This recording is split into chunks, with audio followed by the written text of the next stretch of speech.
عزیزان گرامی، ہمارا عقیدہ اور ایمان ہے کہ نبی کریم صلی اللہ علیہ وسلم کی ذات گرامی، آپ کی شخصیت اور آپ اللہ رب العالمین کے آخری نبی اور نبی آخر الزماں ہیں، اور آپ پر نازل ہونے والی کتاب اللہ کی آخری کتاب ہدایت قرآن کریم ہے۔ انگریزوں کی سرپرستی میں سن 1900 میں ہندوستان کے ضلع گورداسپور، تحصیل بٹالہ، قادیان نامی گاؤں میں ایک شخص جھوٹی نبوت کا دعویٰ کرتا ہے۔ وہ شخص مرزا غلام احمد ولد غلام مرتضیٰ ہے۔ سن 1900 سے لے کر 1953 تک مختلف علماء کرام عقیدہ ختم نبوت کے حوالے سے کتابیں لکھتے ہیں اور اس شخص کی جھوٹی نبوت کا جواب دینے اور سازش کو منظر عام پر لانے کی کوشش کرتے ہیں۔ اس دورانیے میں تقریباً 18 سے 20 کتابیں عقیدہ ختم نبوت کے حوالے سے تحریر کی جاتی ہیں۔ 1953 میں دو اہم شخصیات ہمارے سامنے آتی ہیں کہ جو عقیدہ ختم نبوت کا دفاع کرتی ہیں اور مرزا غلام احمد قادیانی کی تمام باتوں کو منظر عام پر لے کر آتی ہیں۔ ان دو عظیم ہستیوں میں پہلی ہستی امیر شریعت سید عطا اللہ شاہ بخاری رحمہ اللہ ہے۔ 1953 میں وہ ایک تحریک برپا کرتے ہیں۔ اس تحریک کے نتیجے میں علماء کرام پرزور یہ مطالبہ کرتے ہیں کہ قادیانیوں کو غیر مسلم اقلیت کے اندر شامل کیا جائے، کیونکہ ہمارا عقیدہ اور ایمان ہے کہ نبی کریم صلی اللہ علیہ وسلم آخری نبی ہے، ان کے بعد کوئی نبی نہیں آئے گا، اور جو بھی نبوت کا دعویٰ کرتا ہے وہ جھوٹا ہے۔ اور اس تحریک کو بپا کرنے کی وجہ یہ ہے کہ آپ نبی کریم صلی اللہ علیہ وسلم کی سیرت کا، صحابہ کرام کی سیرت کا مطالعہ کریں تو آپ کے سامنے یہ حقیقت نمایاں ہوگی اور واضح ہوگی کہ تاریخ میں کبھی بھی نبی کریم صلی اللہ علیہ وسلم اور صحابہ کرام نے ختم نبوت کے غداروں سے، ختم نبوت کی مخالفت کرنے والوں سے کوئی سمجھوتا، کوئی مذاکرہ نہیں کیا۔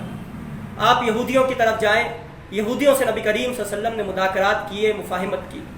عیسائیوں سے، مشرکین مکہ سے نبی کریم صلی اللہ علیہ وسلم نے صلح کی، مفاہمت کی، مذاکرات کیے، لیکن ختم نبوت کے غداروں سے کبھی بھی نبی کریم صلی اللہ علیہ وسلم نے کوئی مفاہمت، کوئی مذاکرات نہیں کیے، بلکہ ان کے خلاف ہمیشہ اعلان جنگ کیا اور غزوات کے اندر ان کا مقابلہ کیا۔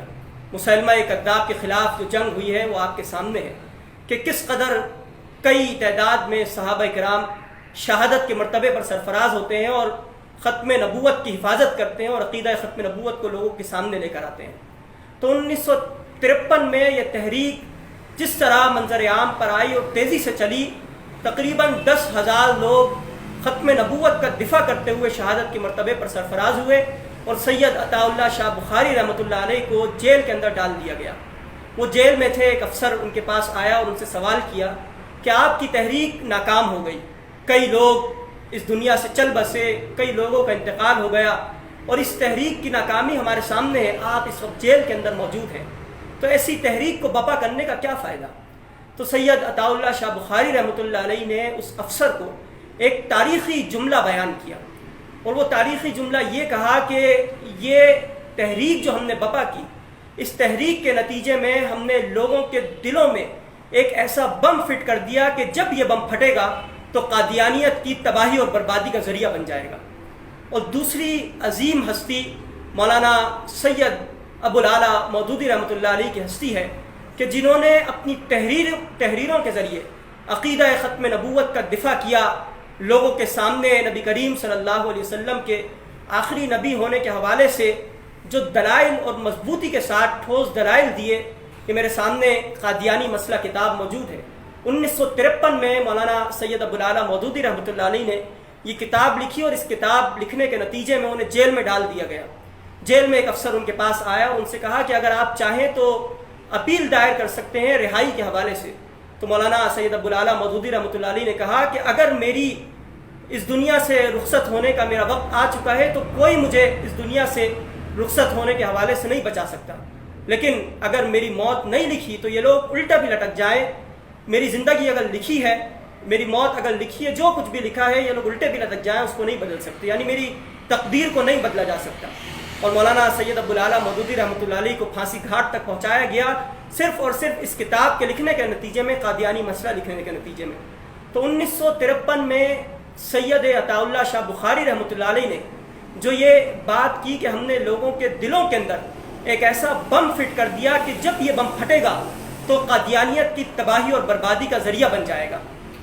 تو ہم دیکھتے ہیں کہ 1974 میں 24 مئی کو ایک واقعہ رونما ہوتا ہے۔ وہ واقعہ یہ کہ ملتان نشتر میڈیکل کالج کے کچھ طلبہ سیر و تفریح کے لیے ملتان سے سوات اور کالام کی طرف بذریعہ ریلوے روانہ ہوتے ہیں، اور جب وہ ربوہ کے مقام پر، ربوہ ریلوے اسٹیشن یہ پنجاب میں موجود ہے کہ جسے آج کل چناب نگر کے نام سے جانا جاتا ہے، جب وہ ربوہ کے مقام پر پہنچتے ہیں، یہ وہ طلبہ ہیں کہ جو اسلامی جمعیت طلبہ سے تعلق رکھنے والے مولانا سید ابوالعلا مودودی رحمۃ اللہ علیہ کی تحریک سے، ان کی کتابوں سے، ان کے لٹریچر سے متاثر اور مطالعہ کرنے والے طلبہ۔ تو ربوہ ریلوے اسٹیشن پر پہنچ کر جب ٹرین رکتی ہے تو یہ ربوہ ایک ایسا مقام ہے کہ جہاں قادیانی آباد ہیں۔ وہ قادیانی اپنی جماعت احمدیہ کی تبلیغ کے حوالے سے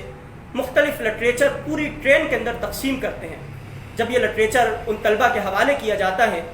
تو وہ طلبہ اس لٹریچر کا مطالعہ کرتے ہیں، تو ان کے سامنے بات نمایاں ہوتی ہے کہ یہ وہ لوگ ہیں کہ جو قادیانی ہے اور نبی کریم صلی اللہ علیہ وسلم کی نبوت کو نہیں مانتے اور ان کا انکار کرنے والے ہیں۔ تو وہ طلبہ ٹرین سے اترتے ہیں اور تمام کا تمام لٹریچر جمع کر کر پھاڑتے ہیں اور ان قادیانیوں کے منہ پر دے مارتے ہیں، اور ختم نبوت زندہ باد، خاتم الانبیاء، رہبر و رہنما مصطفیٰ مصطفیٰ کے نعرے بلند کرتے ہیں۔ اور یوں یہ ایک واقعہ 24 مئی 1974 کو پیش آتا ہے، اور یہ طلبہ بذریعہ ریلوے سوات اور کالام کی طرف روانہ ہو جاتے ہیں۔ ربوہ میں جو قادیانی آباد ہوتے ہیں وہ لوگ اس واقعے کو مد نظر رکھتے ہوئے اس جانچ پڑتال میں لگ جاتے ہیں کہ کب یہ طلبہ واپس ملتان کی طرف لوٹیں گے۔ وہ وقت اور تمام وہ دن سب چیزیں ریلوے اسٹیشن کے ذریعے معلوم کرتے ہیں، اور 29 مئی 1974 کو وہ طلبہ جب واپس ملتان کی طرف آتے ہیں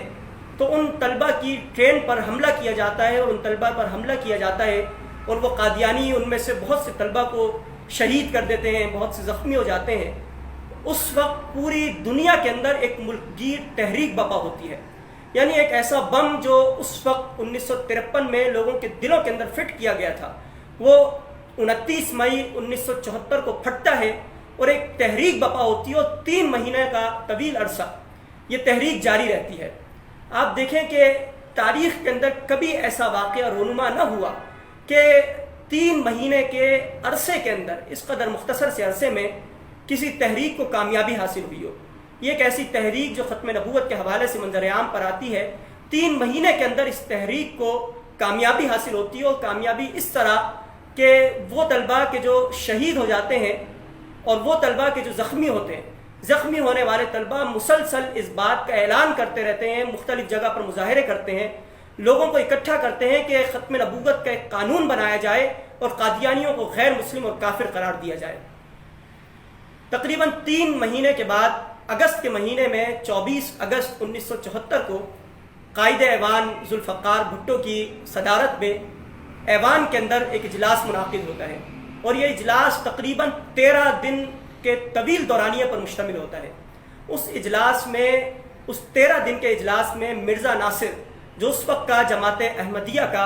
سربراہ اور خلیفہ ہوتا ہے، وہ اپنے پورے پروٹوکول کے ساتھ تمام کے تمام قادیانیوں کے ساتھ بڑی بڑی دستاریں پہنے، بڑے بڑے جبے پہنے اس ایوان کے اندر آتا ہے، اور مسلسل اس بات کے دفاع کے اندر مصروف رہتا ہے کہ ہم مسلمان ہیں اور ہم آخری نبی کے طور پر مرزا غلام احمد کو تسلیم کرتے ہیں۔ ذوالفقار بھٹو جو اس وقت قائد ایوان ہوتے ہیں، ان کی صدارت میں 13 دن تک بحث و مباحثہ چلتا رہتا ہے، اور آپ دیکھیں کہ تاریخ کے اندر کبھی آپ کو یہ فیصلہ نظر نہیں آئے گا کہ اسمبلی کے اندر تمام کے تمام ممبران اسمبلی کسی جگہ پر موجود ہوں اور وہ کسی حوالے سے متفقہ طور پر کوئی فیصلہ منظر عام پر لے کر آئیں۔ اکثر فیصلے ایسے ہوتے ہیں کہ جو اکثریت کی بنا پر، کثرت رائے کی بنا پر ہمارے سامنے آتے ہیں، لیکن یہ تاریخ کا پہلا فیصلہ ہے کہ جو کوئی ممبر اسمبلی سے واک آؤٹ نہیں کرتا، کوئی بائیکاٹ نہیں کرتا، تمام کے تمام ممبران اسمبلی 13 دن تک اسمبلی کے اندر موجود رہتے ہیں، اور بالآخر قادیانیوں کو 7 ستمبر 1974 کو کافر قرار دیا جاتا ہے۔ اس وقت جنرل یحییٰ بختیار جو اٹارنی جنرل ہیں اور فاروق علی خان جو اسمبلی کے اسپیکر ہیں، ان کی سربراہی میں یہ پورا منظر عام پر 13 دن تک یہ سلسلہ جاری رہتا ہے۔ تو مرزا ناصر ایک تذکرہ نامی کتاب جو مرزا غلام احمد قادیانی کی کتاب ہوتی ہے اس کو لے کر آتا ہے اور اس سے مختلف دلائل دیتا ہے۔ تو اس وقت کے جو جنرل اٹارنی جنرل ہے جنرل یحییٰ بختیار، وہ اس کتاب کے اندر ایک عبارت دکھاتے ہیں جس عبارت کے اندر یہ تحریر ہوتا ہے کہ جو شخص مرزا غلام احمد قادیانی کی نبوت کو مانتا ہے وہ مسلمان ہے اور دائرہ اسلام کے اندر شامل ہے، اور جو مرزا غلام احمد قادیانی کی نبوت کو نہیں مانتا وہ جہنمی ہے اور دائرہ اسلام سے خارج ہے۔ جب یہ بات لوگوں کے سامنے آتی ہے تو مکمل طور پر تمام کے تمام لوگ اس بات کی حمایت کرتے ہیں کہ ہم قادیانیوں کو کافر قرار دیتے ہیں، اور اس طرح 7 ستمبر کو یہ تاریخی فیصلہ 1974 میں منظر عام پر آتا ہے کہ قادیانی وہ کافر ہیں، وہ ہماری طرح کی عبادت گاہیں نہیں بنا سکتے، ہماری طرح کا کلمہ نہیں پڑھ سکتے، ہماری طرح کی عبادت نہیں کر سکتے، اور ان کو مکمل طور پر کافر قرار دے دیا گیا۔ 1974 کے بعد سے آج تک قادیانی مسلسل اس بات کی تگودوں میں اور کوششوں کے اندر مصروف ہیں کہ جو آئین قرار دیا گیا عقیدہ ختم نبوت کے حوالے سے، تحفظ ناموس رسالت صلی اللہ علیہ وسلم کے حوالے سے، اس آئین کے اندر رد و بدل کیا جائے اور تبدیلی کی جائے۔ اور 2018 کا جو الیکشن گزرا ہے، اس الیکشن میں بھی ان کی یہ پالیسی تھی کہ کسی طرح اس الیکشن کے نتیجے میں اسمبلی کے اندر 2/3 اکثریت ایسے افراد کی پہنچ جائے کہ جو لبرل ذہن کے اور سیکولر ذہن کے ہوں، تاکہ وہ اپنے ووٹ کے ذریعے، کثرت رائے کے ذریعے تحفظ ناموس رسالت صلی اللہ علیہ وسلم اور ختم نبوت کے حوالے سے قانون کے اندر تبدیلی کروائیں۔ اور ہم دیکھتے ہیں کہ 2018 کے الیکشن کے بعد سے ایک عجیب و غریب سا سلسلہ شروع ہوتا ہے۔ ایک تاریخ ہمارے سامنے رقم ہوتی ہے کہ ہمارے وزیر اعظم جب وہ حلف لیتے ہیں تو حلف لیتے ہوئے خاتم النبیین کا لفظ آنے پر ان کی زبان لڑکھڑا جاتی ہے، اور اپنی زبان سے خاتم النبیین، وہ کیوں ان کی زبان لڑکھڑا جاتی ہے؟ وہ کسی اور کو خوش کرنا چاہتے ہیں۔ یعنی اس کے بعد سے مسلسل قادیانیوں کے حوالے سے دل میں نرم گوشہ رکھنا یہ ہماری حکومت کا طرز عمل قرار پاتا ہے۔ میاں عاطف کو وزیر بنایا جاتا ہے، لوگ احتجاج کرتے ہیں اور ان کی وزارت سے پھر ان کو مستعفی قرار دیا جاتا ہے۔ اسی طرح حج کا جو فارم ہے، اس فارم کے اندر، حج کے فارم کے پہلے صفحے پر ختم نبوت کے حوالے سے ایک حلف نامہ موجود ہے کہ جو بھی حاجی جب حج کے لیے اس فارم کو فل کرتا ہے تو اس میں وہ حلف لیتا ہے کہ میں اقرار کرتا ہوں کہ نبی کریم صلی اللہ علیہ وسلم آخری نبی ہیں۔ تو اس ختم نبوت کی شک کو اس فارم سے، اس حلف نامے کو ہٹانے کی کوشش کی جاتی ہے، اور جب لوگ احتجاج کرتے ہیں تو اس احتجاج کے نتیجے میں یہ کہا جاتا ہے کہ ہم نے اس حلف نامے کو اندر کے صفحات کے اندر منتقل کر دیا، باہر کے صفحات سے ہٹا دیا گیا۔ پھر مزید جب لوگ احتجاج کرتے ہیں تو دوبارہ سے اسی مقام پر، یعنی باہر کے صفحے پر اس حلف نامے کو لا دیا جاتا ہے۔ اسی طرح کچھ دنوں قبل قادیانیوں کو اقلیتی کمیشن کے اندر شامل کرنے کی کوشش کی جاتی ہے۔ یعنی 2018 کے انتخابات کے حوالے سے جو ان کی پالیسی تھی کہ ہم اسمبلیوں کے اندر 2/3 اکثریت ایسی بھیجیں کہ جو قانون کے اندر، آئین کے اندر عقیدہ ختم نبوت اور ناموس رسالت کے حوالے سے آئین میں رد و بدل کریں، تو وہ اس چیز کے اندر کامیاب ہو جاتے ہیں اور سیکولر اور لبرل لوگوں کو اسمبلی کے اندر لے کر جانے کے اندر کامیاب ہو جاتے ہیں۔ تو عزیزوں، یہ پوری ایک تاریخ ہے جو قادیانیوں کی تاریخ ہے کہ جسے ہمیں اپنے سامنے رکھنا چاہیے۔ اور آپ دیکھیں کہ جو ہمارا عقیدہ ختم نبوت کے حوالے سے، نبی کریم صلی اللہ علیہ وسلم آخری نبی ہے، آپ کے بعد کسی کی نبوت کو، کسی کی رسالت کو ہم تسلیم نہیں کرتے، انہی کو نبی آخر الزماں مانتے ہیں۔ اگر کوئی شخص آپ کے بعد کسی کو آخری نبی کے طور پر تسلیم کرتا ہے تو گویا کہ وہ اس بات کا اعلان کرتا ہے کہ جو قرآن ہمارے سامنے موجود ہے وہ اس کتاب کو نہیں مانتا، نبی کریم صلی اللہ علیہ وسلم کو آخری نبی کے طور پر وہ تسلیم نہیں کرتا۔ اسی لیے ہمارے لیے ضروری ہے کہ ہم ان سازشوں کو اپنے سامنے رکھیں، باطل قوتوں کی سازشوں کو، ان کا مقابلہ کریں، اور قادیانیوں کی ساری سازشیں منظر عام پر لے کر آئیں اور عقیدہ ختم نبوت کو پختہ کریں، لوگوں کے اندر یہ ذہن بنائے کہ اگلے جو انتخابات آئیں، یہ جو سیکولر اور لبرل لوگ اسمبلیوں کے اندر موجود ہیں، ہم ایماندار لوگوں کو، صالح لوگوں کو، دیندار قیادت کو ووٹ دے کر انہیں اسمبلیوں تک پہنچائے تاکہ ہم دین کا دفاع کر سکیں اور نبی کریم صلی اللہ علیہ وسلم کی ختم نبوت کا اور اسلام کا دفاع کر سکیں۔ اقول قولی ھذا استغفر اللہ لی ولکم ولسائر المؤمنین وآخر دعوانا الحمد للہ رب العالمین.